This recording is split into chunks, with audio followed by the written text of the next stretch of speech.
You've heard plenty of tech talks. I thought today would be a great day to talk about us, talk about the community, talk about our customers.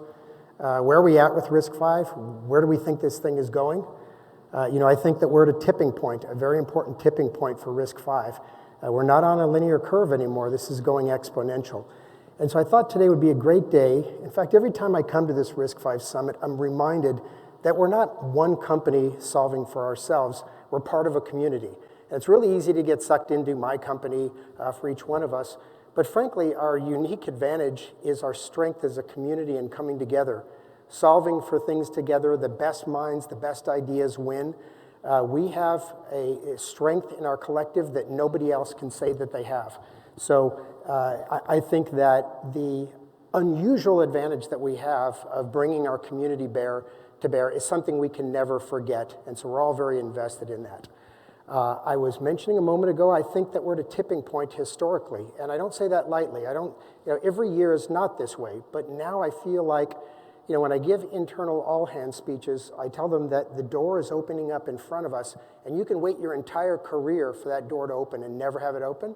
So, timing is everything. Great tech is important, but timing is everything. And I really feel like we're at a historic tipping point. Customers are really starting to pull us in. So my simple message to all of us is, let's not waste the moment. Let's remember that we're part of a community. Let's use the inherent strengths and challenges of the community. And I think that if we do it right, everyone wins, particularly over the next few years. And so that's my message to you today. This is probably what these guys were thinking about 12 years ago over at Berkeley. They looked around the world. They were trying to find something that was unencumbered, less barriers, less restrictions, kind of really fit the needs of what was required, in this case, probably in academia. And so they say, hey, let's just take a step back and try a fresh start. Let's find something that can allow for streamlined communication and development, not just at Berkeley, but across academia. And while we're at it, why not just the world? And these things have actually come to fruition over the last 12 years. Let's make it open standard. Let's make it so that a community drives it, and so an ecosystem can thrive as all of us invest in it. Let's make it modern and clean and scalable and modular so that it can serve all the needs across many different verticals, and we can solve real-world problems. And so this brings us to the current day. This is what we do. So at SiFive, every day, what we're doing is we're solving real-world problems in the data center, in automotive, in mobile, and many other markets. And so something has changed pretty profoundly in the time that I've been with SiFive, which is about 2.5 years. It's gone from us pushing customers, this is RISC-V, this is important, it's not the incumbent, these things. It has turned around completely, particularly in the last year, where we're getting a lot of pull from customers, literally in every vertical. Every company, every CEO needs to tell their board, what is their RISC-V strategy? How would they know 12 years ago that this is where we would be? But that's certainly where we are. And as I mentioned, we're not on a linear slope anymore. We're on this exponential curve. But one thing that I tell my team and our customers tell us is not being the incumbent is insufficient. We have to be better.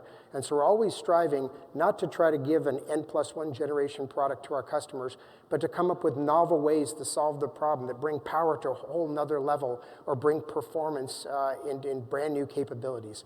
And so I think that Dave should probably be in this picture as well.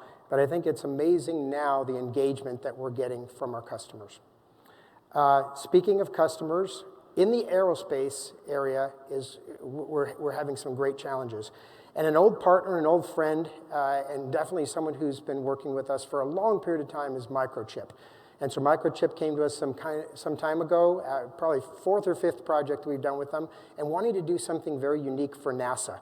And the order was very tall. We needed to be 100x what you guys had last generation.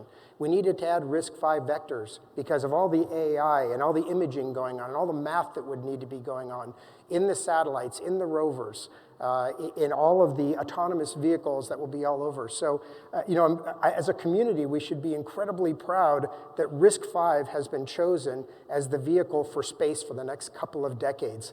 How would we ever know that this could happen? But in partnership with Microsoft and in service of NASA, we will see RISC-V go to infinity and beyond.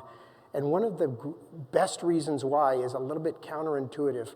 is that they needed a solution that they could trust for the long haul. They needed something that would be around for 10 years, 20 years.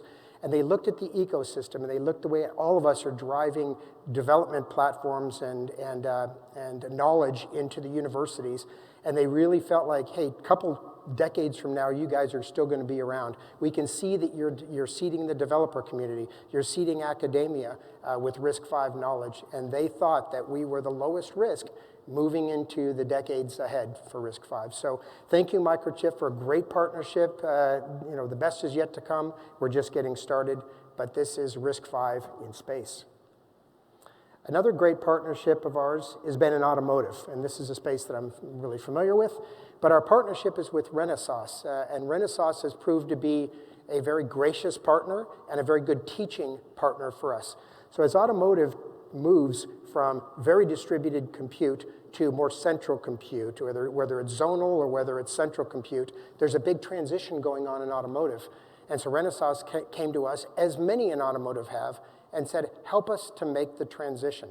It'll be a new software stack. It'll be new hardware. Help us to figure out how we not replace what we had before, but create new value as cars move to electrification and more integrated compute.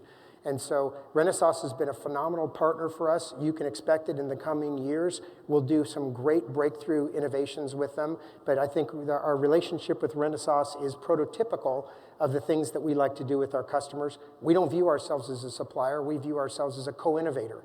And probably no better example than the work we're doing with Renesas.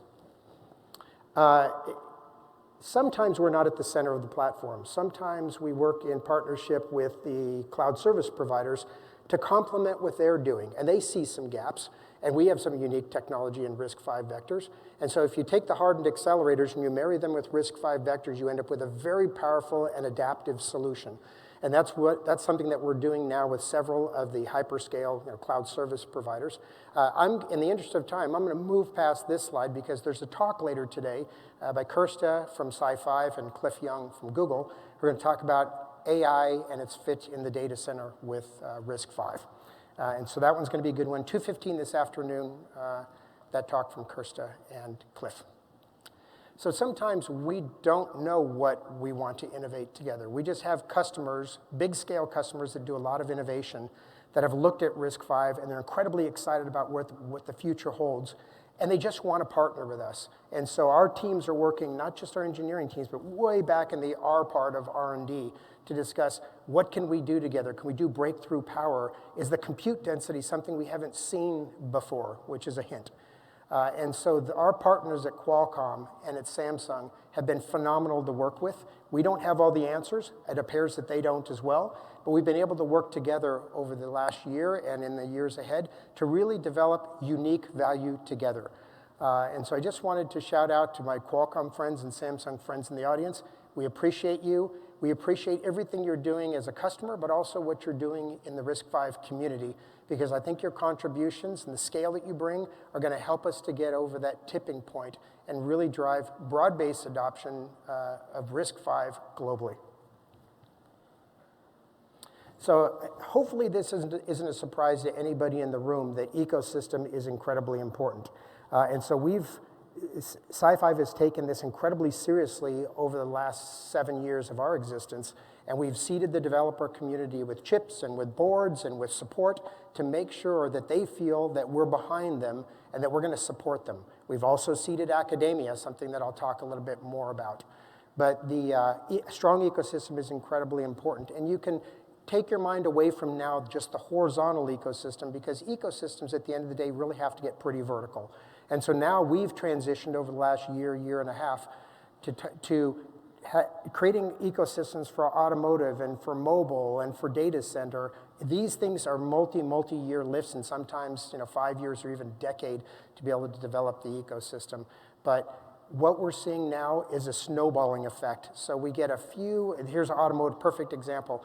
We get a few developers working with us. Other developers see the momentum in the customers, and they jump on board. And so we're starting to see this tipping point and this snowball effect in automotive and some of the other verticals. I think mobile probably is one to go very soon, if you'll notice the AOSP talks that Google will give later in the conference.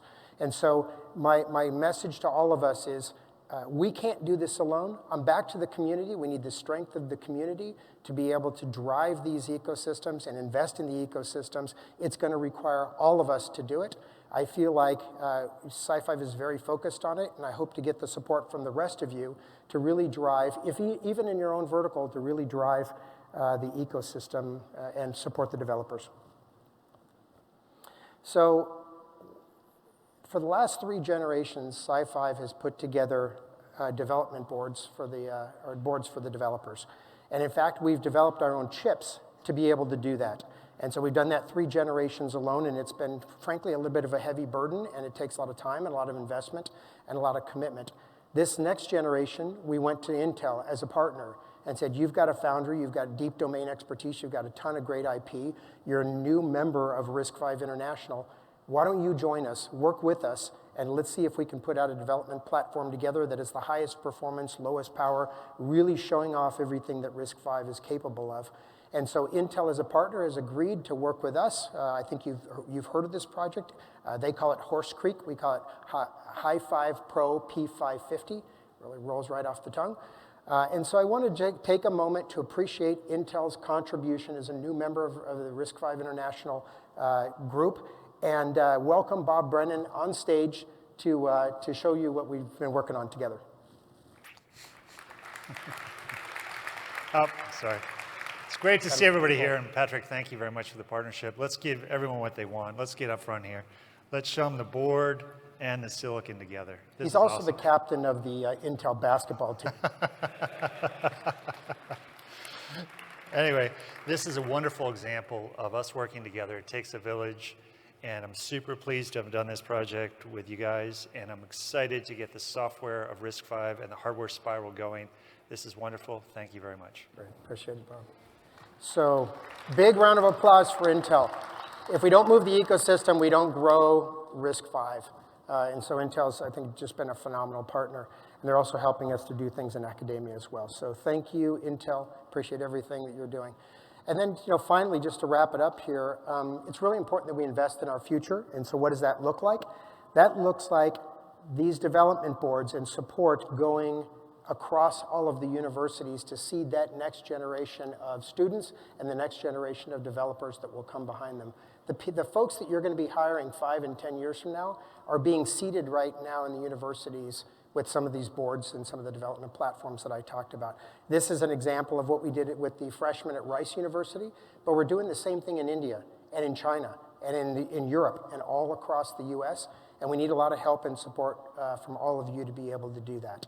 And so just to kind of loop it back to the beginning, we should be thankful that we're part of a community, but a community requires everybody to solve for the common good.